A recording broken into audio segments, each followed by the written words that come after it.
It's real. So I ran away. In the last 2 years, we have done much to establish our existence in this land. We struck the Iranian terror axis 360 degrees, and our arm is still outstretched, and it is also required. Today we experienced another Palestinian terrorist attack, and we are determined to complete the war on all fronts, including disarming Hamas and demilitarizing the Gaza Strip to ensure that Gaza will no longer pose great danger. It's been real with Israel. It's been real. You know it's JEJE VIBE. It's JEJE VIBE. Can you feel the vibe? It's a vibe. If you're new to the channel, you know what to do. You're welcome to JEJE VIBE. We're back. Hit the like, subscribe. Let's get this video to 10,000 likes. Might as well. Let's just do it 1 million likes. Because we can't. Yes, we can. Generations of Americans have responded with a simple creed that sums up the spirit of a people. Yes, we can. It's real, so I ran. Yes, we can. Yes, we can.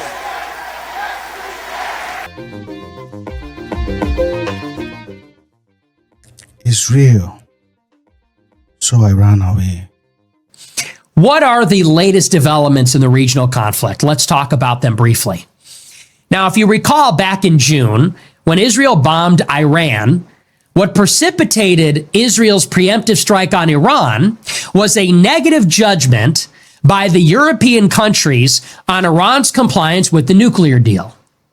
Just a few days before Israel bombed and attacked Iran preemptively, the European countries delivered a verdict that Iran was in non-compliance with the nuclear agreement made by Obama 10 years ago. By stepping back and reminding folks of what is at stake here. And I already did in my opening statement, but I just want to reiterate it because I've heard already some of the objections to the deal. The starting premise of our strategy with respect to Iran has been that it would be a grave threat to the United States and to our allies if they obtained a nuclear weapon. And so everything that we've done over the last 6.5 years has been designed to make sure that we address that number one priority. That's what the sanctions regime was all about. That's how we were able to mobilize the international community, including some folks that we are not particularly close to abide by these sanctions. That's how these crippling sanctions came about, was because we were able to gain global consensus that Iran having a nuclear weapon would be a problem for everybody. That's the reason that Iran's accounts got frozen and they were not able to get money for the oil sales that they've made. That's the reason that they had problems operating with respect to international commerce, because we built that international consensus around this very specific, narrow but profound issue: the possibility of Iran getting a nuclear weapon. You see the drama that's been going on. Mm-hmm. It makes you wonder, where are we heading to? From I stand with Israel to I'm pulling the seat for being real. Crazy. But sadly, for the Jewish people, it's not new. So in this moment, we must be crystal clear. We stand with Israel. Crazy work.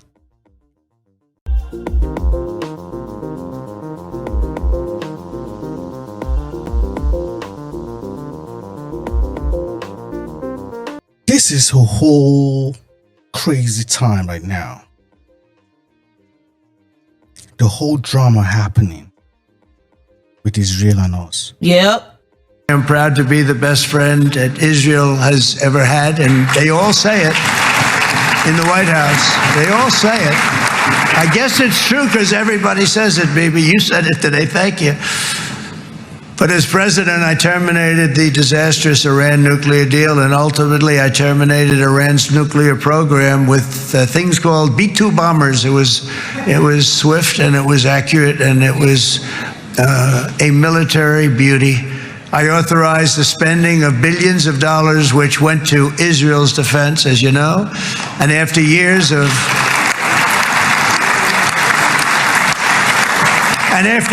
broken promises from many other American presidents, you know that, they kept promising. I never understood it until I got there. There was a lot of pressure put on these presidents. It was put on me too, but I didn't yield to the pressure. But every president for decades said, we're going to do it. The difference is I kept my promise and officially recognized the capital of Israel and moved the American embassy to Jerusalem. Israel has been pushing so many propaganda that is so more real. Hey, so they are known for pushing propagandas now. All of the... And the propaganda became real. Is real now. And it's now time for Iran. Let Iran away. If you say it like that.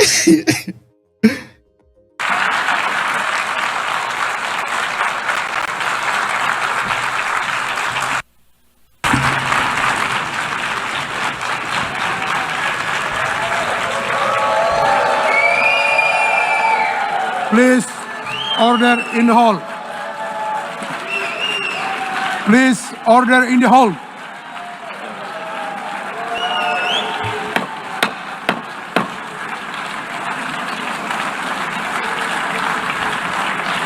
Please, order in the hall.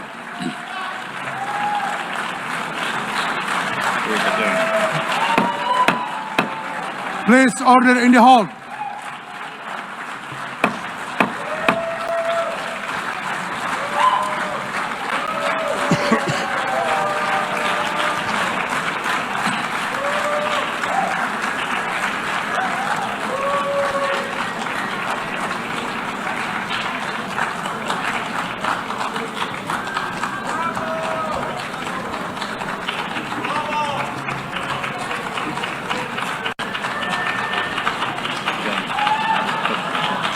Please order in the hall and please be seated.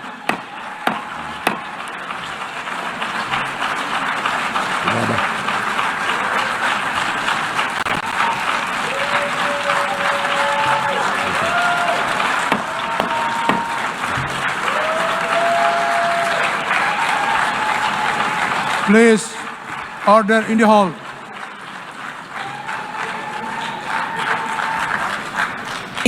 It's been real with Israel. It's been real. On 5 continents. You've probably heard this line before. Iran has never given up its quest for nuclear weapons and the missiles to deliver them. That's because Israeli Prime Minister Benjamin Netanyahu has been saying this for more than 30 years, claiming Iran is close to having nuclear weapons. Nuclear weapons. Nuclear weapons. Atomic bombs. In 1992, as a member of parliament, Netanyahu addresses the Knesset. He says, within 3 to 5 years, we can assume that Iran will become autonomous in its ability to develop and produce a nuclear bomb. 3 years later, in his book Fighting Terrorism, he repeats the same time frame, 3 to 5 years. Thank you, Mr. Chairman. Fast forward to 2002. Netanyahu testifies before a U.S. congressional committee actively calling for the invasion of Iraq. Are there any other nations that you would recommend that the United States launch preemptive attacks upon at this point? The 2 nations that are vying, competing with each other, who will be the first to achieve nuclear weapons, is Iraq and Iran. The invasion happens months later. No weapons of mass destruction are found in Iraq. This is a fragment of a 2009 U.S. State Department cable released by WikiLeaks. Netanyahu tells members of Congress that Iran is 1 or 2 years away from being capable of developing nuclear weapons. They're online. It's 2012, and Netanyahu is holding up his infamous cartoon bomb at the UN General Assembly. By next spring, at most, by next summer, at current enrichment rates, they will have finished the medium enrichment and move on to the final stage. From there, it's only a few months, possibly a few weeks, before they get enough enriched uranium for the first bomb. And now, 33 years after Netanyahu's first so-called imminent warning, Israel attacks Iran. If not stopped, Iran could produce a nuclear weapon in a very short time. It could be a year, it could be within a few months, less than a year. That's despite the US Director of National Intelligence saying Iran isn't building a nuclear weapon months earlier. Iran lied. But for Netanyahu, big time. The slogan has been the same for decades. I did it here last year. It's a map of a blessing. It shows Israel and its Arab partners forming a land bridge connecting Asia and Europe between the Indian Ocean and the Mediterranean Sea. Across this bridge, we will lay rail lines, energy pipelines, fiber optic cables, and this will serve the betterment of 2 billion people. Now look at this second map. It's a map. Look at the second map. It's a map of a curse. It's a map of an arc of terror. You see the whole thing that dropped in the sky? Mm-hmm. Itugum. Why you gotta say it like that though? Because it's heavy ones. Okay. These are not light ones. Yeah, heavy ones are dropped. Boom. Undetected. Like a bird poop. You know, when you just chilling in your balcony and bed, you just be dropping some bombs. Oh my God. Why did I even say bed dropping some shit? But this is not funny. But you guys know the whole point of JEJE Vibe. We're just trying to make it light, in essence, so you don't become too many. Americans now, they're saying that they don't want this, but it's looking like it's already involved. Mm-hmm. And you saw that. But my own thing is, you cannot say make America great, and then now it's beginning to look like make I's being real great. Whew. The U.S. strike on Iran's nuclear sites. The chairman of the Joint Chiefs of Staff revealed that 2 officers have been secretly planning the attack since 2009. For more than 15 years, this officer and his teammate lived and breathed this single target. They literally dreamed about this target at night when they slept. The Pentagon just released video showing the 30,000-pound Buster bombs hitting practice targets, which were modeled on the site in Iran. The bombs were aimed at these ventilation shafts, which the Iranians had covered with concrete as they prepared for the U.S. attack. The cap was forcibly removed by the first weapon, and the main shaft was uncovered. Weapons 2, 3, 4, 5 were tasked to enter the main shaft, move down into the complex at greater than 1,000 feet per second, and explode in the mission space. General Kane also confirmed that one of the B-2 pilots was a woman. There were male and female aviators on this mission, and a crew member told me when I talked to them on video the other day that this felt like the Super Bowl. There was a tense exchange between Defense Secretary Pete Hegseth, a former Fox News host, and Fox News national security correspondent Jennifer Griffin. Jennifer, you've been about the worst.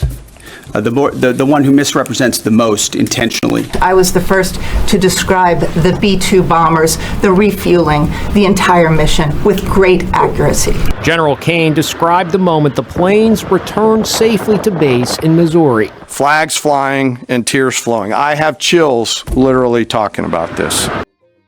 It's real. It's really getting real for Israel. Now, after the war and after the dust had settled, the Europeans resolved that since Iran was in non-compliance, that they would have to be sanctioned.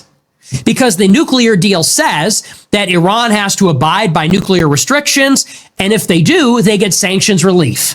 If they don't, the sanctions come back. So the Europeans made this judgment before the war happens. After the war, the Europeans pick up where they left off. And in July, they say, look, you are in non-compliance with the deal. As such, we are going to apply snapback sanctions. Iran's economy is already crippled. Israel is sabotaging their infrastructure on the daily, blowing things up, setting fires. There's already existing strain on the economy from existing sanctions. And so there's shortages of water, of electricity, of fuel. There are protests. And after the war, Iranian society is on the brink of collapse. That was by design. During the war, Israel targeted Iran's internal security forces, its military, its government leadership, the Revolutionary Guard, the Basij. So when the Europeans pick up where they left off and threaten sanctions, this could push Iranian society over the edge into a total collapse. The Europeans give Iran a deadline. The deadline is August 31st. If Iran does not re-engage with the IAEA and invite inspectors back to look at the facilities destroyed by Israel and the United States, if they don't declare their stockpile of enriched uranium, then by the end of September, October 1st, the sanctions go into effect. Because it's not looking like it's not that real. Well, something that is not so real cannot be is real. Ooh. You guys just gotta give it up for me. Dropping it like that. What? But it's not like when we drop one day they drop in the sky. But you guys got it. Yep. Just with words. Easy. You catch it, you get it. This video is not meant for everybody. It's only for the wise ones. Your wiseness needs to show. Yeah. And you just chill and you're like, oh my God, it's okay. Because you're on top of things.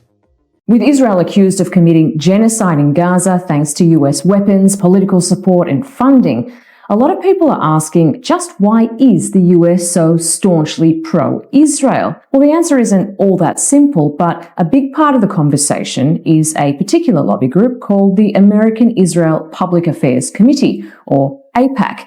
Its mission, to push pro-Israel policies in the US and get politicians to vote for them. It's donated to most of the current members of the US Congress, funding 342 out of all 535. Records show that it's the biggest spending campaign group when it comes to representing a foreign interest in domestic US politics, and AIPAC is spending big on getting its favored candidates elected. Take this tweet about the Democratic congressional primary in Illinois. AIPAC is taking credit for the defeat of candidate Keena Collins. Collins is a community organizer and lifelong anti-gun violence activist. She also called Israel's war on Gaza genocide. AIPAC spent hundreds of thousands of dollars funding attack ads to kill her campaign, which she lost. So how did AIPAC become the most prominent foreign affairs lobby group in the US? It fundraises through glittering annual galas where both Democrats and Republicans scramble to secure speaking spots. The U.S.-Israel relationship is special and strong. After all, AIPAC prides itself on being nonpartisan. AIPAC boasts a long list of rich backers who it traditionally uses to funnel money to its preferred candidates and also to donate to pro-Israel Washington think tanks to influence Middle East policy. Remember when former US President Donald Trump recognized Jerusalem as the Israeli capital and moved the embassy there? Or when he tore up the Iran nuclear deal? Yes, AIPAC. Or the $300 billion in mostly military aid the US has sent Israel since its founding? Also AIPAC. Its army of lobbyists has unfettered access to officials in Congress. This is where it has traditionally focused its energy and money. You might have seen video of pro-Palestinian activist talking to AIPAC lobbyists. While you're having your lunch, just think about the children in Gaza who are starving. AIPAC also bankrolls politicians' trips to Israel. Hello from Israel! Here are 24 House Democrats last year taking in the sights. Archaeological ruins, the old city, supposed Hezbollah smuggling tunnel. It's pretty surreal to actually go down there. Well, some American voters might think it also surreal that AIPAC's most recent winning strategy pits Democrat against Democrat. It spent $50 million on the 2022 midterms, including more than $17 million in direct donations, and it spent double on Democrats than on Republicans. Thank you, AIPAC. It successfully helped defeat 13 candidates who AIPAC claims would have undermined the US-Israel relationship. Ted Cruz came out with the whole idea with... Very disappointing in terms of how Tucker Carlson was now asking them questions, being naive about a country that you're going against. Crazy. And only taking the doctrine that you were born with from elementary and running with it without even enlightening yourself now. Crazy. Disappointing. And my queen is really dropping. Because it's been real with Israel. It's been real. It's been real. This is crazy times. We're hoping that we're moving to a peaceful point in this whole drama that's happening. Hey, at least that was what somebody promised on his campaign. Facts. You cannot say that, oh, you want peace. Oh, you're working really, really hard to solve these issues and you want peace. And then something that Americans said they don't even want when it started, you went... Drop the sheets. From the sky. Hey.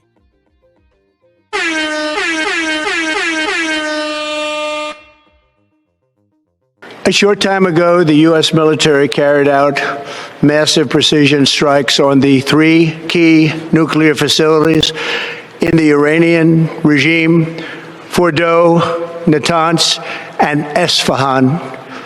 Everybody heard those names for years as they built this horribly destructive enterprise. Our objective was the destruction of Iran's nuclear enrichment capacity and a stop to the nuclear threat posed by the world's #1 state sponsor of terror.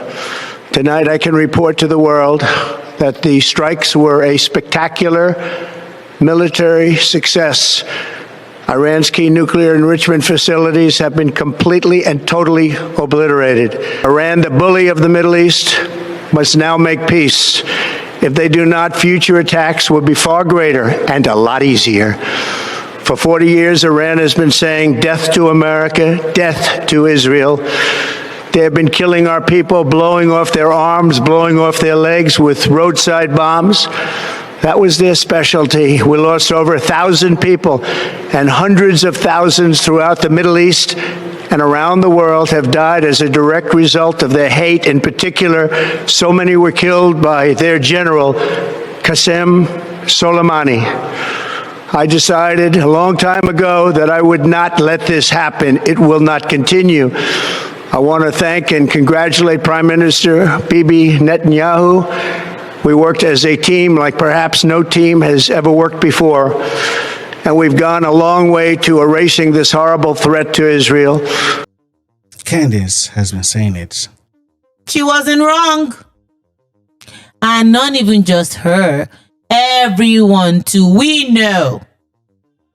War with Iraq because of weapons of mass destruction. It's all of the same rhetoric dating back to 9/11, all of the same tactics of trying to smear people who are against this war as supporting jihadists. It is not my business to affect a regime change in Iran. It's simply not our business. It doesn't impact us one way or the other. And we also are completely done with the idea that these decades-long idea that we're doing it to spread democracy because we believe in international liberalism. There was no imminent threat to the United States when Trump made this decision to do what Bibi wanted. And I want to be clear here. This was not Trump's decision. It was Bibi Netanyahu's decision. And that is the reason that he did it. The only reason why we let they come in their term is because they're better than the previous one. But even they're also equally bad. We knew it. Crazy. But we're just letting it slide. Crazy. And we're not going to let it slide anymore. Crazy times. You see? Man. It's real. So Iran. You've been walking blind in this world with propaganda coloring every aspect of your understanding of what is going on in America. The inevitable truth is it gets crazier before it gets simpler. It only takes one crack in that facade. It only takes one lie itching in your mind to realize, wait a minute, maybe these people aren't telling me the truth about other things too. The authority figures in our lives told us one lie. You have to ask the question, was any of the rest of it lies? Does anything I know about history actually add up? For most of us, what starts out as a weird moment watching the TV, a weird article that doesn't make sense, the whole world is subservient to some sort of hidden regime beyond the government organization. Imagine what they've done to shape our children's understanding of the last 5,000 years of history through the textbooks, through the accepted history. But now that everyone's realizing it, that's the opportunity to do something about it. A lie has to be repeated 1,000 times to be believed. The truth need be heard only once. Because you know truth when you see it. But lies do not hold up in the court of reality. It's the black pill and the clear pill at the same time. And it's just about how you choose to perceive it. You either look at it as the world is being revealed as deeply evil and nothing will ever change, or all lies will be exposed. That's how we just gotta let it be. Yeah, it's been real with y'all. It's been really real. And it's gonna get real. Oh, real soon. In time. If you're new to the channel, don't forget to hit the like and subscribe. We're out of here now. See you guys in the next one. JEJE VIBE. It's JEJE VIBE.